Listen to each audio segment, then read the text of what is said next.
हरिओम प्रिय दर्शकों, यदि आपकी कुंभ राशि या कुंभ लग्न है तो इस वीडियो को बहुत ध्यान से देखिएगा, समझिएगा।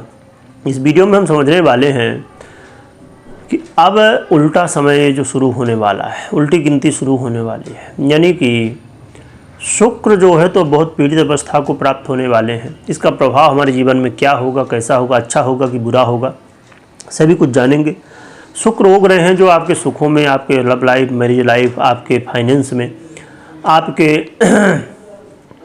हर एक वो चीज़ें जो लग्जरी कह सकते हैं आप, घर, गाड़ी, बंगला इत्यादि जो भी चीज़ें हैं, तो बहुत सारे ऐसे कारक तत्व हैं जो कि शुक्र हमारे जीवन में प्रभाव डालते हैं।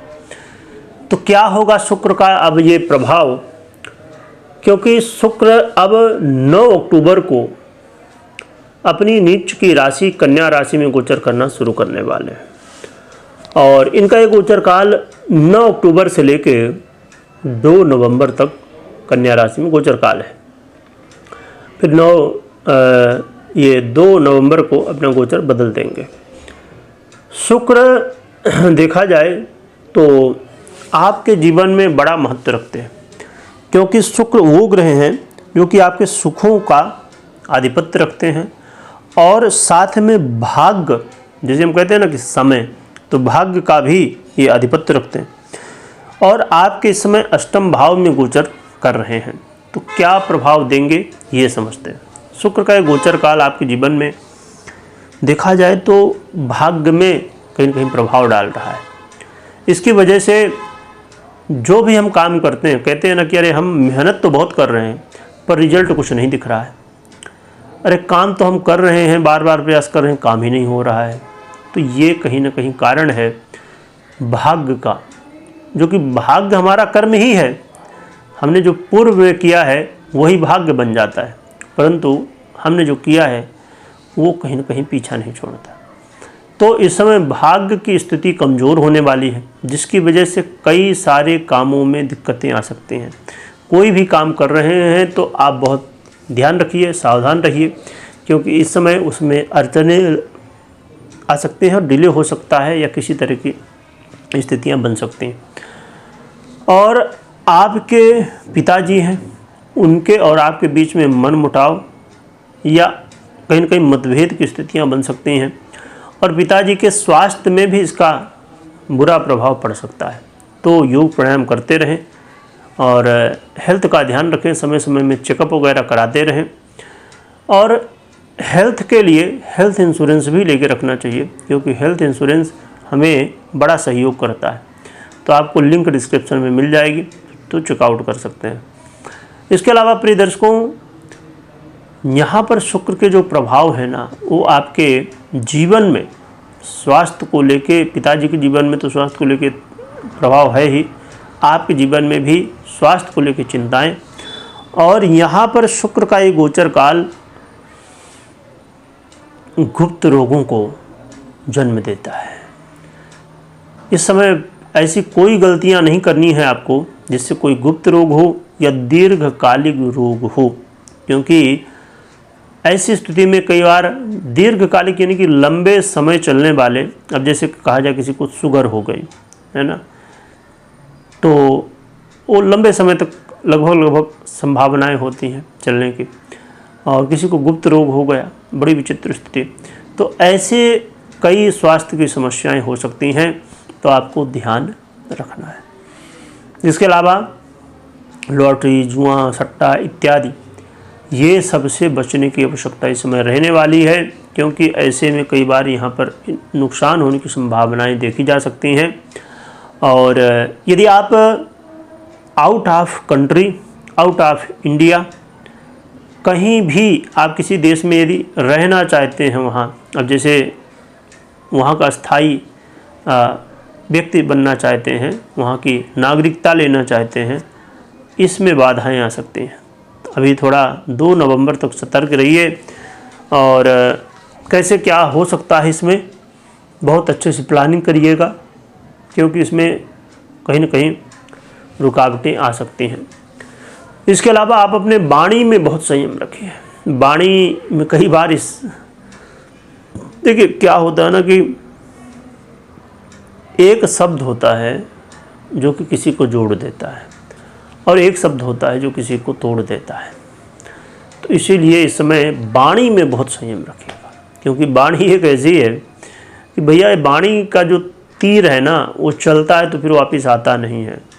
बाकी तो सब ठीक है, बाकी चीज़ों को हटा सकते हैं, मिटा सकते हैं, कुछ भी कर सकते हैं, पर वाणी एक बार जब निकल गई वो वापस नहीं आते। तो बहुत ध्यान से सोच समझ के किसको क्या बोलना है, इसका क्या प्रभाव होगा, ये ध्यान रखिए। इसके अलावा आप घर परिवार में प्रेम का माहौल बना रहे, इसका भी प्रयास करिए।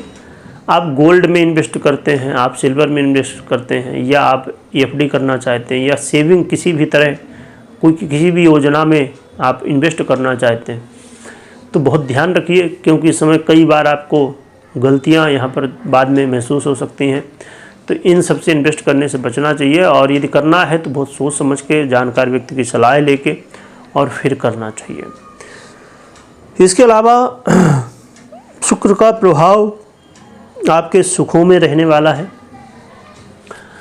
सुखों में कमी, और घर हो, गाड़ी हो, बंगला हो, ये लेना हो, किसी भी तरह प्रॉपर्टी में इन्वेस्ट करना हो तो ध्यान रखिएगा, गलतियां हो सकती हैं।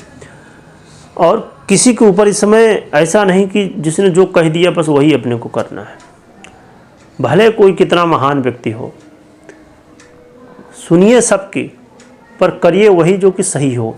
तो सोच समझ के लोगों से सलाह लेना तो ठीक है, पर हमें अपना भी दिमाग लगाना चाहिए, हमें अपनी बुद्धि इस्तेमाल करनी चाहिए। कि सामने वाला बहुत स्पर्ड है मान लीजिए, या कोई भी किसी से, जैसे आप सलाह किसी से ले रहे हैं, तो क्या वो सलाह ठीक है कि पता चला कि सीताराम है। तो इसलिए इन बातों का इस समय बहुत ध्यान रखिएगा। तो इन सभी विषयों पर आपको ध्यान रखना चाहिए। और शुक्र का ये जो प्रभाव है, ये कहीं ना कहीं गहरा प्रभाव देखने को मिल सकता है। तो आपको अपने हेल्थ का भी ध्यान रखिएगा, हेल्थ इंश्योरेंस वगैरह लेकर रखना चाहिए। और साथ में इस समय टैक्स के ऊपर इसका प्रभाव देखने को मिल सकता है। जैसे हर व्यक्ति चाहता है कि टैक्स सेविंग करें, टैक्स सेव किया जाए, टैक्स को मैनेज किया जाए, तो यहाँ पर गलतियाँ हो सकती हैं। तो आपको डिस्क्रिप्शन में लिंक भी मिल जाएगी कि वहाँ पर टैक्स से रिलेटेड जानकारी मिल सकती है। तो टैक्स सेविंग कैसे करना है, यहाँ पर कोई गलतियाँ नहीं होनी चाहिए। आप या चाहते हैं, जैसे मैंने थोड़ी देर पहले बताया, कि यदि आप सेविंग भी करना चाहते किसी तरह, तो वहाँ गलतियाँ नहीं करनी है, आपको सोच समझ के हर काम को करना है।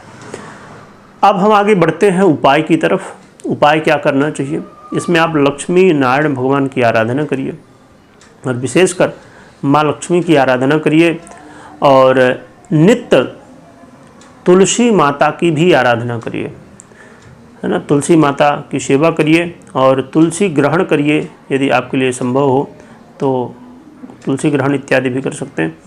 इसमें जो है तो दिनचर्या को बहुत बेहतर बनाइए। दिनचर्या यदि बेहतर हो गई तो इसके बड़े अच्छे प्रभाव मिलते हैं।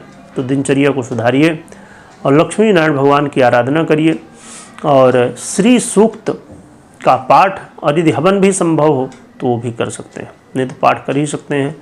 यदि पाठ नहीं कर पा रहे हैं तो माँ लक्ष्मी के मंत्रों का या तो नाम मंत्र का जप कर सकते हैं, ओम श्री महालक्ष्मी नमः, या अन्य मंत्रों का भी जप कर सकते हैं।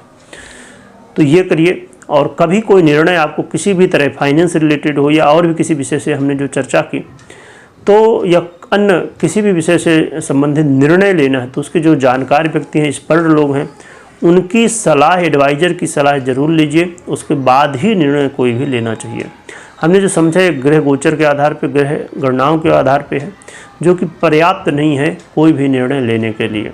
ये जनरल प्रेडिक्शन होता है, आपको अपनी पर्सनल कुंडली विश्लेषण के बाद ही कोई भी निर्णय लेना चाहिए। कमेंट में जयकारा लगाइएगा और खूब स्मरण करिएगा। वीडियो देखने के लिए बहुत बहुत धन्यवाद।